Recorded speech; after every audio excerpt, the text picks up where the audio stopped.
বেতন ভাইয়া আলহামদুলিল্লাহ ভালো, ৩,৩৫০ টাকা করে। তো আসসালামু আলাইকুম গাইস। তো আমি আসি হচ্ছে সেকেন্ড চানে। তো এখানে কিন্তু খেতি খামার হয়। তো আমাদের বাংলাদেশি ভাইয়েরা এখানে ক্ষেত খামার করে। তো আজকে আমি ভাইয়ের কাছে জিজ্ঞেস করবো ভাইয়ের এখানে কাজ কেমন, কত টাকায় বেতন পাই, কতদিন আগে মালয়েশিয়াতে আসছে। তো ভাইয়া ফার্স্ট অফ অল আপনি হচ্ছে ভালো আছেন নাকি ভাই? হ্যাঁ ভাইয়া আলহামদুলিল্লাহ ভালো আছি আমি। ওকে, তো ভাইয়া এখানে মালয়েশিয়াতে আসছেন কত বছর হলো ভাই? আমি ভাইয়া ২ বছর হচ্ছে আসা। ভাই দুই হচ্ছে বছর 2 বছর যাবত মালয়েশিয়াতে আসছে। বেতন কেমন পান ভাই এখানে আপনারা? বেতন ভাইয়া আলহামদুলিল্লাহ ভালো, ৩,৩৫০ টাকা করে।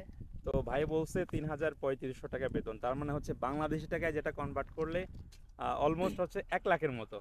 তো বাংলাদেশি যারা কৃষক আছে তারাও কিন্তু কাজ করে খেতে, বাট তারা কিন্তু এই পরিমাণ একটা অর্থ পায় না। এখানে যারা কাজ করে তারা কিন্তু তাদের অর্থের প্রাপ্য সম্মানটুকু আছে সেটুকু পায়, অর্থাৎ 1 লাখ টাকা স্যালারি, এটা কিন্তু অনেক কিছু। তো ভাই আপনাকে অসংখ্য ধন্যবাদ আমার সাথে কথা বলার জন্য। হ্যাঁ ভাই। তো ভালো থাকবেন ভাই। ওকে ভাই, হ্যাঁ। ওকে ভাই, অসংখ্য ধন্যবাদ ভাই। হ্যাঁ ভাই।